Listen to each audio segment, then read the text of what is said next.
Second number and he chooses a three. Don't remember that?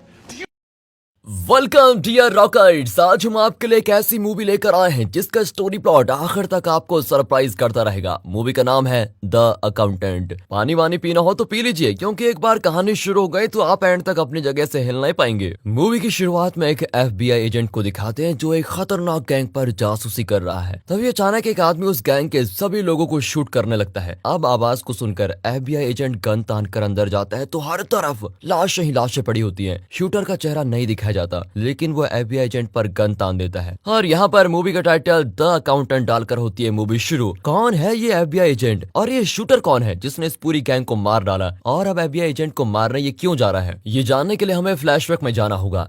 ये है हमारा hero Chris. ये एक ऑटिस्टिक बच्चा है, यानी कि इसका ब्रेन दूसरों से अलग तरीके से काम करता है। ये किसी के साथ आई कांटेक्ट नहीं रखता और ना ही किसी से ठीक ठीक बात करता है। आम लोगों की भाषा इसे कंफ्यूज कर देती है, लेकिन ये मैथ्स, कैलकुलेशन और पजल सॉल्विंग में बिल्कुल माहिर है। क्रिस के पापा एक आर्मी जनरल हैं। वो किसी तरह अपने बेटे को एक आर्मी ऑफिसर बनाना चाहते हैं, इसलिए क्रिस के पेरेंट्स उसे एक न्यूरोलॉजिस्ट के पास लेके जाते हैं। क्रिस का एक छोटा भाई भी है जिसका नाम ब्रेंडन है। ये नॉर्मल बच्चा है। न्यूरोलॉजिस्ट बताता है कि ऑटिज्म का कोई क्योर नहीं है, लेकिन अगर आप इसके स्पेशल टैलेंट्स को प्रोत्साहित करेंगे तो ये लाइफ में बहुत आगे जाएगा। तभी क्रिस चिल्लाता है क्योंकि उसके पजल का एक पीस नहीं मिल रहा होता है। क्रिस की खासियत यह है कि अगर वो कुछ कर रहा है तो उसे पूरा किए बिना उसको चैन नहीं आता। वो परेशान है कि एक पीस गया कहाँ। हॉस्पिटल में एक और ऑटिस्टिक लड़की होती है जो उसको मिसिंग पीस उठा कर देती है। तब जाकर क्रिस शांत होता है। ये ऐसा जीनियस है कि पजल को उल्टा रखकर बड़ी आसानी से सॉल्व कर देता है। क्रिस की माँ उसको यहीं छोड़कर जाना चाहती है, लेकिन उसके पापा नहीं मानते और क्रिस को नॉर्मल होने की ट्रेनिंग देना चाहते हैं। 20-25 साल बाद दिखाते हैं कि क्रिस अब एक छोटा अकाउंटिंग फर्म चलाता है। अब एक कपल को दिखाते हैं जिनका घर जब्त होने जा रहा था। उन्होंने क्रिस से मदद मांगी थी।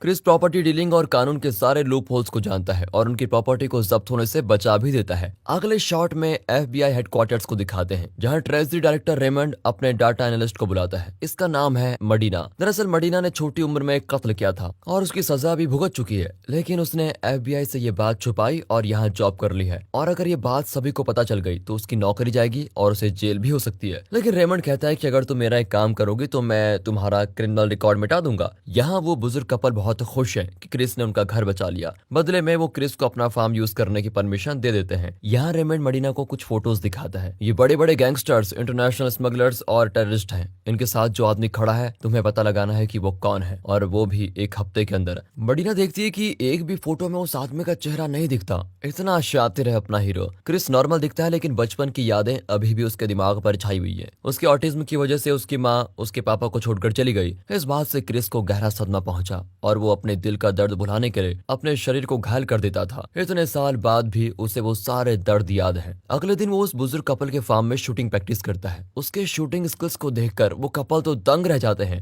फिर क्रिस एक गैरेज में जाता है जहां उसकी अपनी एक एक्सपेंसिव कैरवैन है। उसके अंदर तरह तरह की गन्स, बॉम्ब्स, बहुत सारा कैश वगैरह पड़ा होता है। वहाँ क्रिस की पसंद की कई पुरानी और वैल्यूएबल पेंटिंग्स भी होती हैं, जिनका दाम 100 करोड़ से कम नहीं होगा। क्रिस याद करता है कि वो जेल में था और वहाँ पर गोल्डी नाम के अकाउंटेंट से मिला था। क्रिस वैसे नॉर्मली किसी से बात नहीं करता, लेकिन गोल्डी को अपने पापा की तरह मानने लगा था। वो गोल्डी भी क्रिस की तरह कई स्मगलर्स और गैंगस्टर्स का अकाउंटेंट था। उसे उनके इलीगल कैसीनोज, बैटिंग क्लब्स, इन सब की जानकारी थी। इस वजह से पुलिस ने उसे अरेस्ट कर लिया और अब वो जेल में है। यहाँ पुलिस के टॉर्चर की वजह से गोल्डी ने अपने क्लाइंट्स की इलीगल बिजनेस वगैरह की पूरी इन्फॉर्मेशन पुलिस को दे दी। उसकी टिप की मदद से FBI ने एक स्मगलिंग गैंग को 6 महीने फॉलो करके उनकी इलीगल एक्टिविटीज का पता लगाया। और अब प्रेजेंट में क्रिस अपने कैरवैन में बैठकर एक नए क्लाइंट की तलाश कर रहा होता है। तभी उसकी नजर लामर नाम के एक आदमी पर पड़ती है, जो लिविंग रोबोट्स नाम की कंपनी का CEO है। ये कंपनी रोबोटिक हाथ पैर वगैरह बनाती है, जिसे ह्यूमंस नॉर्मल हाथ पैर की तरह यूज कर सकते हैं। एक छोटे लाइन में शुरू करके आज ये कंपनी जरा बड़ी हो गई, लेकिन लामर अपने प्राइवेट लिमिटेड कंपनी को शेयर मार्केट में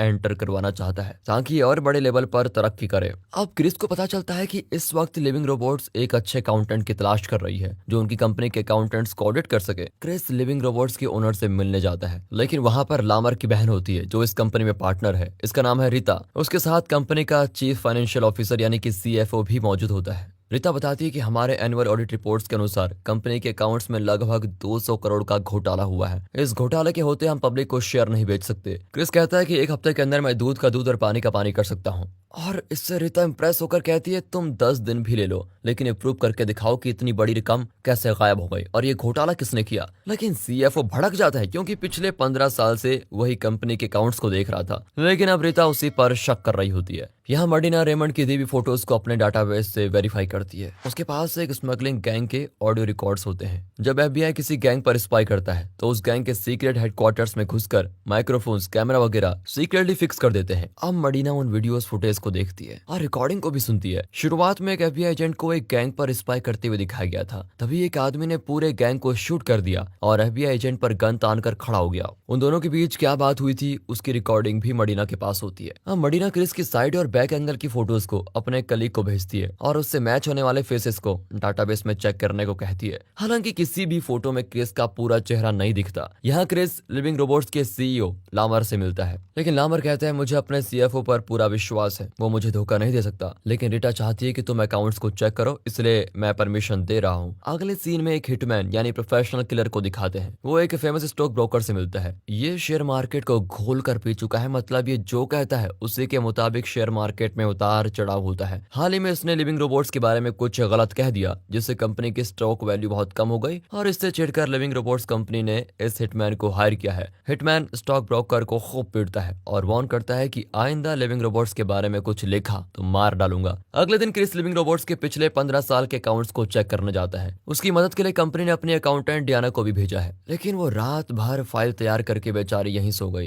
क्रिस उसे जाकर आराम करने को कहता है। अब रेमंड को दिखाते हैं तो वो प्रेस मीट में होता है। वो कुछ ही दिनों में रिटायर होने वाला है। उसने अपने करियर में कई सक्सेसफुल मिशन पूरे किए हैं। फिर प्रेस वाले उसकी कामयाबी का रहस्य पूछते हैं तो वो बताता है कि मैं अकेला कुछ नहीं करता, ये एक टीम एफर्ट है। सभी जानते हैं कि रेमंड ने निचली रैंक से अपना करियर शुरू किया था और अपनी काबिलियत के बल पर ट्रेजरी डायरेक्टर बन चुका है। मडीना का कलीग कॉल करके बताता है कि हमें कुछ साल पहले एक शूटआउट का वीडियो मिला है। उस वीडियो में जिस शूटर ने गैंग के 15 आदमियों को मार डाला उसका फेस तुम्हारी दी हुई फोटोज से मैच करता है। इतना ही नहीं, वीडियो के साथ ऑडियो भी होती है जिसमें एक डरावनी आवाज सुनाई देती है। मडीना कहती है कि बैकग्राउंड नॉइस को जरा फिल्टर करके मुझे भेज दो। यहाँ क्रिस को दिखाते हैं जो लिविंग रोबोट्स में लंच करता है और डियाना से बातें भी करता है। लंच के बाद क्रिस ढेर सारे मार्कर्स, राइटिंग बोर्ड्स के साथ एकदम युद्ध के लिए तैयार हो जाता है। वो नंबर्स और कैलकुलेशन के मामले में इतना तेज है कि एक बार फाइल को देख लिया तो उसके दिमाग में सब कुछ रजिस्टर हो जाता है। उसका दिमाग कंप्यूटर की तरह तेज चलता है। 15 साल के अकाउंट को वो एक ही रात में बोर्ड पर उतार देता है। मार्कर्स लगभग खत्म हो चुके हैं। उस रात मडीना बड़े ध्यान से उस शूट आउट साइट की रिकॉर्डिंग्स को सुनती है। फुल वॉल्यूम में उसे एक डरावनी आवाज में नर्सरी राइम सुनाई पड़ती है। इतने लोगों को शूट करने वाला आदमी बचपन का राइम्स क्यों गाने लगा? अब मडीना गैस करती है कि जरूर इस आदमी का दिमाग नॉर्मल नहीं है। दूसरी ओर क्रिस सारे रिकॉर्ड्स को चेक करके पता लगाता है कि एग्जैक्टली $61 मिलियन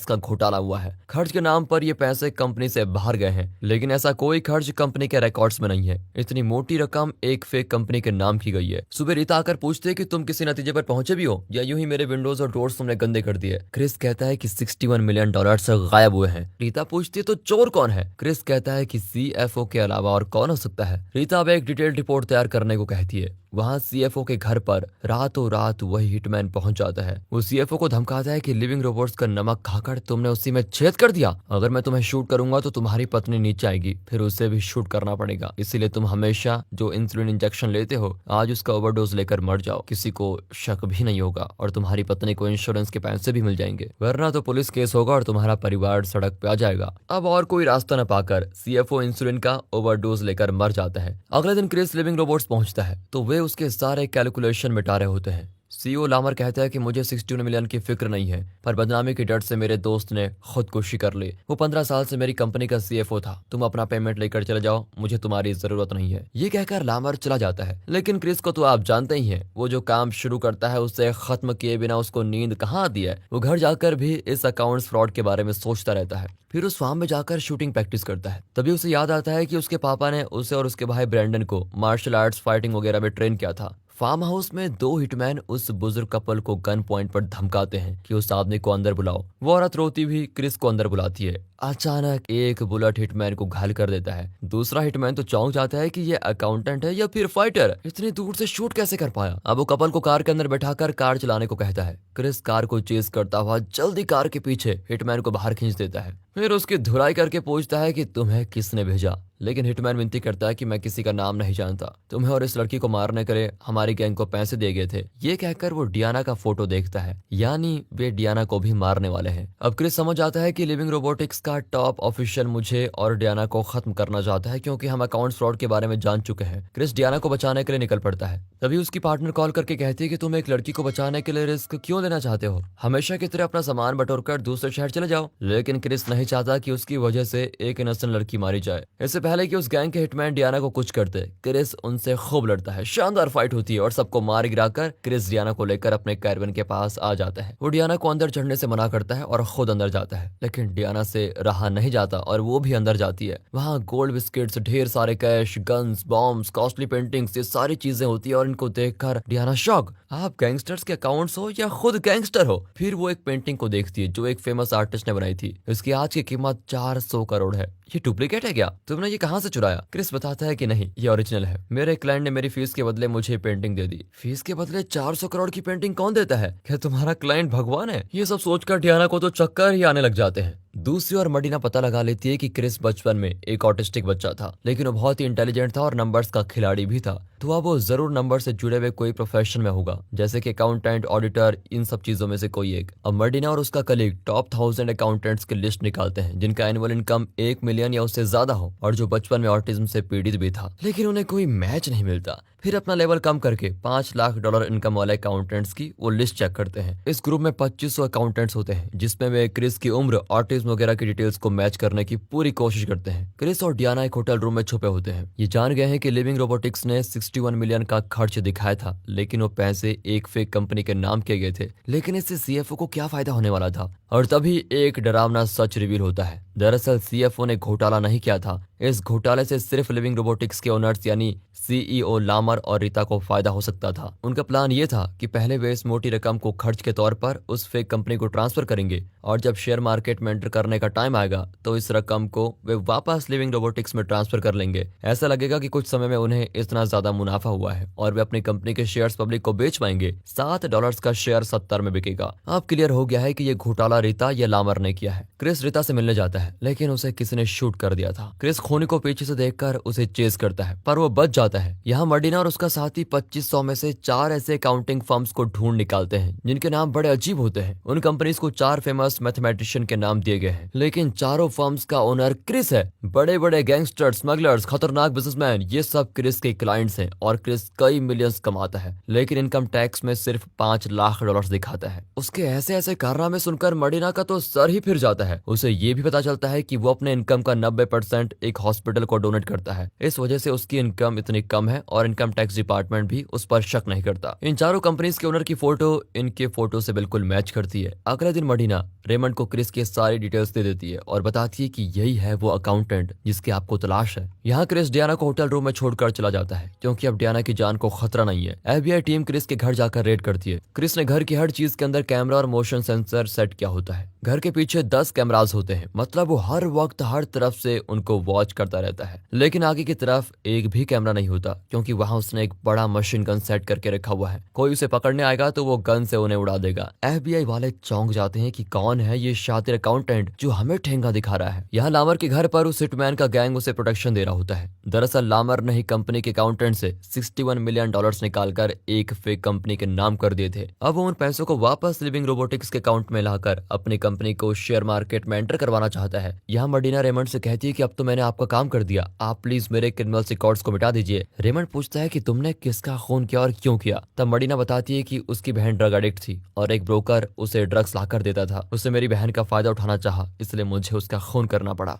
ये सुनकर रेमंड अपना सच रिवील करता है। मूवी की शुरुआत में जो एफबीआई एजेंट उस गैंग पर नजर रख के बैठा हुआ था वो रेमंड ही था और उन गैंगस्टर्स को शूट करने वाला और कोई नहीं, क्रिस था। क्रिस ने 15 आदमियों को शूट कर दिया, लेकिन रेमंड के सर पर गन रखकर सिर्फ एक सवाल किया था कि क्या तुम एक अच्छे बाप हो? रेमंड ने उसे बताया कि मेरे 2 बच्चे हैं और मैं एक अच्छा बाप हूँ, प्लीज मुझे शूट मत करो। इतना ही नहीं, गोल्डी जिसे क्रिस अपने पापा की तरह मानता था वो एक अप्रूवर बन गया और अपने गैंगस्टर क्लाइंट की डिटेल्स उसने पुलिस को दे दी थी और उसे करने का काम रेमंड को दिया गया था। अप्रूवर होने की वजह से गोल्डी की सजा कम कर दी गई, लेकिन जब वो बाहर निकला तो लिविंग रोबोटिक्स के हिटमैन गैंग ने उसे किडनैप कर लिया और उसके हाथ, पैर, आंखें सब नोचकर उसको टॉर्चर टॉर्चर किया और आखिर में उसे मार डाला। रेमंड बहुत गिल्टी फील करता था कि मैं गोल्डी को प्रोटेक्ट नहीं कर पाया, इसलिए उसने हिटमैन से बदला लेने के लिए 6 महीने हिटमैन गैंग को फॉलो किया और उन सभी को मार डालना चाहता था। लेकिन इसी बीच क्रिस को भी पता चल गया कि गोल्डी को हिटमैन गैंग ने मारा है, इसलिए उसने 15 के 15 गैंग मेंबर्स को खत्म कर दिया। लेकिन उसने रेमंड को शूट नहीं किया क्योंकि वो जान गया था कि वो भी गोल्डी का मौत का बदला लेने के लिए आया हुआ है। अपनी नाकाबिलियत से तंग आकर रेमंड अपना रिजाइनेशन देने जा रहा था, लेकिन तभी उसे क्रिस की पार्टनर ने कॉल किया।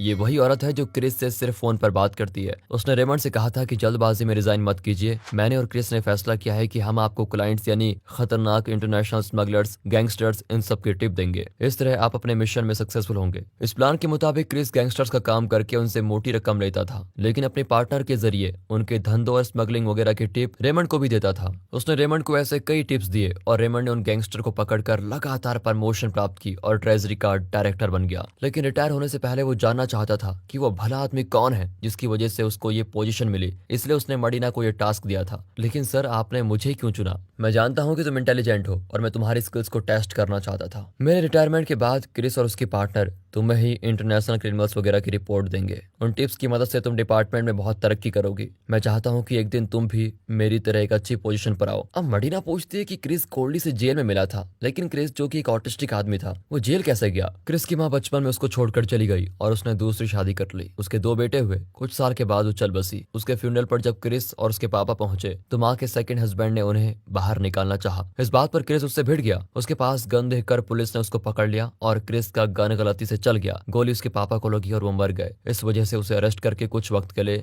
जेल में रखा गया था। वहाँ उसकी मुलाकात गोल्डी से हुई और दोनों की दोस्ती हो गई। और फिर गोल्डी की मौत का बदला लेने के लिए ही क्रिस ने उस गैंग के 15 आदमियों को मार डाला। यहाँ क्रिस पूरे मिलिट्री यूनिफॉर्म में गन्स, बॉम्ब्स वगैरह लेकर लामर को खत्म करने आया हुआ है। वो हिटमैन गैंग के हर आदमी को चुन चुन कर शूट करता है। बाहर के सारे आदमियों को मारकर वो आगे बढ़ता है। अंदर से कुछ हिटमैन बाहर आते हैं। क्रिस हर तरफ से उन पर शूट करता है और शानदार गन फाइट भी होती है। इस तरह सभी को खत्म करके वो अंदर आता है। अंदर एक और हिटमैन उसको खूब मारता है। तभी क्रिस एक बॉम्ब निकालकर उस आदमी के ब्लड प्रूफ जैकेट में घुसा देता है और उसे कसकर पकड़ लेता है। ऐन वक्त पर उसको छोड़ देता है और बॉम्ब के फटने से वो आदमी उड़ जाता है। इसी बीच क्रिस को भी छोटी मोटी चोट आती है, लेकिन वो जिंदा है। अब अंदर सिर्फ लामर और हिटमैन गैंग का लीडर बचे हुए हैं। क्रिस ने हिटमैन के सारे आदमियों को मार डाला, लेकिन हिटमैन गुस्सा होने की बजाय चौंक कर क्रिस को देखता है। अब हिटमैन गन लेकर बाहर आता है, लेकिन क्रिस को शूट नहीं करता। क्रिस भी मुड़कर उसको देख लेता है, लेकिन अपनी गन नीचे करके पूछता है, कैसे हो मेरे भाई? ये क्या ट्विस्ट है? दरअसल ये हिटमैन क्रिस का सगा भाई ब्रेंडन है। माँ के फ्यूनरल के बाद क्रिस जेल चला गया और उसके बाद 8 सालों तक दोनों एक दूसरे से मिले नहीं। अब ब्रेंडन क्रिस के साथ भिड़ जाता है कि अगर तुम्हें माँ के फ्यूनरल में जाना ही था तो मुझे बुला लेते, पापा को क्यों लेके गए? तुम्हारी वजह से वो मर गए। दोनों एक दूसरे को खूब पीटते हैं, लेकिन शूट नहीं करते। फिर दोनों आराम से बैठकर एक दूसरे से माफी मांगते हैं और पापा के बारे में बात करने लगते हैं। इन्हें सीसीटीवी पर देखकर लामर चिढ़ जाता है कि ये हो क्या रहा है। वो ब्रेंडन से कहता है कि अभी इसे शूट करो, लेकिन अचानक क्रिस लामर के माथे पर शूट करके उसे स्पॉट आउट कर देता है। फिर काम तमाम करके क्रिस वहां से निकलता है। ब्रेंडन पूछता है कि हम दोबारा कब और कहाँ मिलेंगे। क्रिस बताता है कि तुम जहाँ भी जाओगे 1 हफ्ते बाद मैं तुम्हें वहां मिल जाऊंगा। यहाँ सीन कट होता है और मडीना को दिखाते हैं। अब क्रिस की पार्टनर लिविंग रोबोटिक्स की केस डिटेल्स रेमंड को नहीं बल्कि मडीना को देती है। वो लिविंग रोबोटिक्स में हो रहे काउंट्स घोटाले के बारे में सारी डिटेल्स को देती है। यहाँ प्रेस मीट में रेमंड मडीना को आगे कर देता है कि आज से यही आपको रिपोर्ट देगी। रिपोर्टर्स पूछते हैं कि आपने लिविंग रोबोटिक्स के फ्रॉड का पता कैसे लगाया? मडीना भी अपने गुरु रेमंड की तरह एकदम डिप्लोमेटिक जवाब देती है कि ये सब मैंने अकेले नहीं पता लगाया, मेरी टीम एफर्ट है। यानी टीम से उसका मतलब है क्रिस और उसकी लेडी पार्टनर। अगले सीन में उस हॉस्पिटल को दिखाते हैं जिसे क्रिस अपनी कमाई का 90% डोनेट करता है। ये वही हॉस्पिटल है जहाँ पर क्रिस के पेरेंट्स उसे बचपन में लेके गए थे। यहाँ क्रिस की तरह एक और ऑटिस्टिक लड़की थी जिसने उस दिन पजल सॉल्व करने में क्रिस की मदद की थी। यही क्रिस की पार्टनर है जो घर बैठे बैठे FBI को क्रिस के क्लाइंट्स की टिप्स देती रहती है। इतना ही नहीं, ये कंप्यूटर एक्सपर्ट भी है। ये उसी न्यूरोलॉजिस्ट की बेटी है जिसने बचपन में क्रिस का ट्रीटमेंट किया था। दूसरी ओर डियाना क्रिस के गैरेज में जाती है, लेकिन वहां ना तो क्रिस होता है और ना ही उसका कैरवन। फिर वो क्रिस के घर जाती है और बुलेट से हुए छेदों को सील करती है। तभी ये कुरियर आता है जिसमें एक फेमस पेंटिंग होती है, लेकिन उसको देखते ही डियाना पहचान जाती है कि यह नकली है। वो उसे फाड़ती है तो उसके अंदर असली पेंटिंग होती है जिसकी कीमत है 400 करोड़। ये देखकर तो डियाना की सांस ही रुक जाती है। दरअसल क्रिस ने डियाना के लिए ये पेंटिंग भेजी है। वो जानता है कि डियाना उसको ढूंढती भी आएगी। आखिरी सीन में क्रिस इस शहर में अपना काम पूरा करके दूसरे शहर की ओर निकल रहा होता है। वहाँ वो एक नए अकाउंटिंग फर्म के साथ एक नई शुरुआत करेगा। इस अकाउंटेंट का खतरनाक और इंटेलिजेंट गेम चलता ही रहेगा और इसी के साथ ये मूवी होती है खत्म। तो दोस्तों कैसी लगी आपको ये मूवी? अगर ये वीडियो अच्छी लगी हो तो ज्यादा से ज्यादा शेयर करें, वीडियो को लाइक कीजिए और चैनल को सब्सक्राइब। मिलते हैं अगली वीडियो में, तब तक के लिए गुड बाय, अपना ख्याल रखिए and finally thanks for watching.